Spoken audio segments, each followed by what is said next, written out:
Shout out sa tulad kong hindi mahilig sa dragon fruit.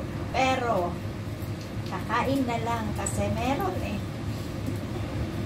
Walang ibang kakain ito kundi ako lang. Iniwan kasi ito ng kapatid ko.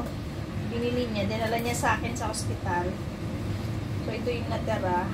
Pero, hindi talaga ako mahilig dito. Kasi alam niyo pa, pag nag-chips ka,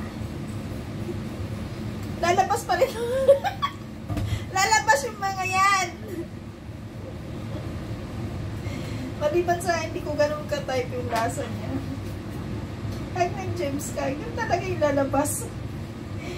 Yung, ayan o, ayan o. Naranasan mo ba yun? Pero maganda to sa pupo ah. Mabilis magpalabas ito.